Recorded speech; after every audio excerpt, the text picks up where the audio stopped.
Get ready for the countdown. 10, 9, 8, 7, 6, 5, 4, 3, 2, 1, 0.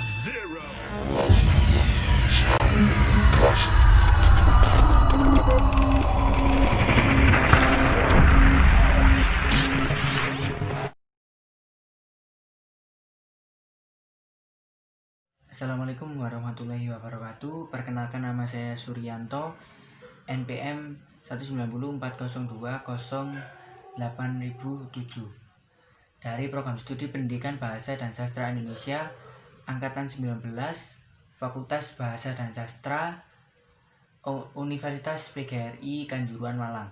Nah, di sini saya akan menganalisis bagaimana dari sebuah berita yang berjudul vaksin Sinovac halal dan suci. Nah, vaksin Sinovac itu ada 2 syarat yang mutlak mesti dipenuhi untuk vaksinnya. Yang kemarin pada tanggal 13 Januari, yaitu menyangkut keamanan vaksin yang menjadi Badan Otoritas Badan Pengawas Obat dan Makanan atau Badan POM, serta sertifikasi halal yang dari MUI, yaitu Majelis Ulama Indonesia. Nah, Komisi Fatwa MUI yang kemarin menggelar rapat pleno menekan vaksin 19 itu diproduksi secara halal dan suci. Namun, menurut MUI juga penggunaan vaksin menunggu izin dari keamanan untuk dilakukannya pengkajian. Bagaimana tim dari MUI untuk mengaudit kehalalan vaksin tersebut dari pabrik Sinovac di Tiongkok lalu ke pabrik Bio Farma yang di Indonesia yang diproduksi di Bandung. Nah,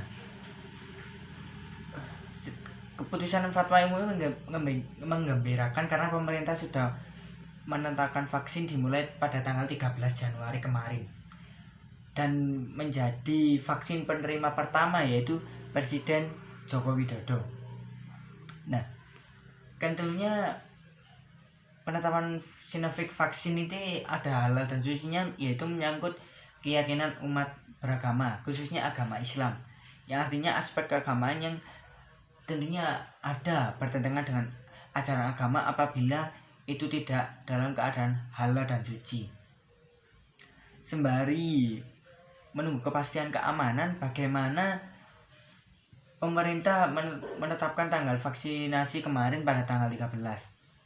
Nah, melainkan juga untuk bagaimana persyaratan yang harus terpenuhi, yaitu persyaratan efikasi atau keampuhan vaksin dalam melindungi penyakit, efek samping, dan bagaimana daya tahan tubuh itu menerima.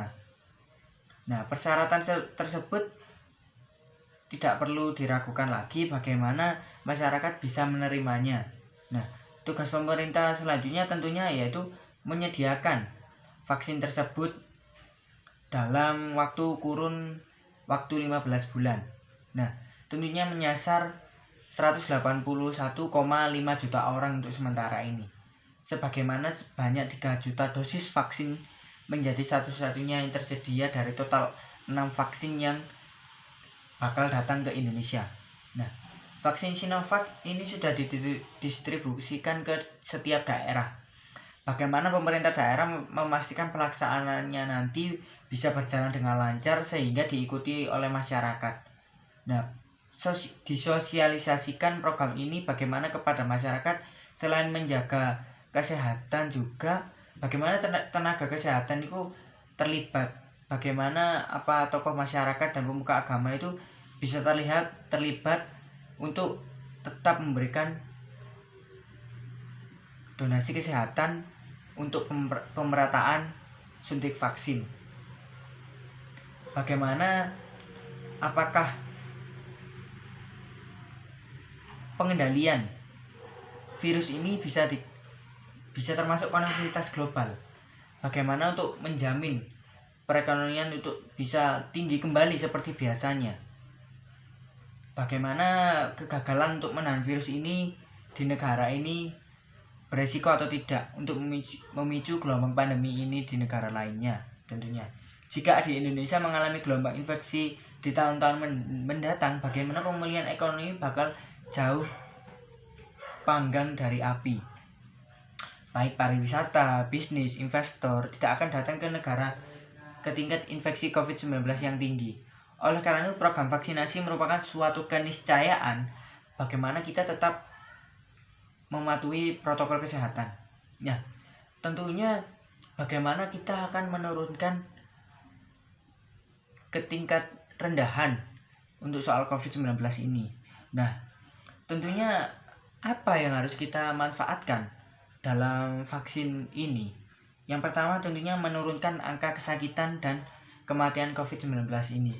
Bagaimana COVID-19 ini meningkatkan jumlah dari orang yang biasanya sehari bisa terkena sampai 20 sampai 25 orang. Tentunya kita harus meminimalisir bagaimana orang tersebut untuk tidak terkena. Bagaimana daya tahan tubuh kita itu untuk tetap bertahan. Nah, yang kedua itu mendorong terbentuknya herd immunity atau bisa disebut imun. Imunitas terhadap seseorang itu tentunya berbeda-beda. Tergolong dari darahnya itu darah O atau A atau B. Bagaimana itu bisa termasuk daya tahan tubuh, termasuk dari golongan darah. Nah, yang ketiga, bagaimana meminimalkan dampak ekonomi. Apakah dampak ekonomi itu bisa dibangkitkan kembali ataupun tidak. Nah, sosialnya bagaimana kegiatan sosial itu harus berjalan seperti biasanya.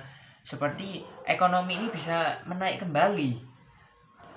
Bagaimana pemerintah itu mengatur untuk masyarakat bisa tetap kembali seperti biasanya. Tentunya harus ada pengelompokan dalam setiap kinerja untuk tetap beraktivitas seperti biasanya. Bagaimana selalu di tempat-tempat umum selalu ada penertiban agar tidak terjadinya penularan secara sembarangan. Menurut saya seperti itu.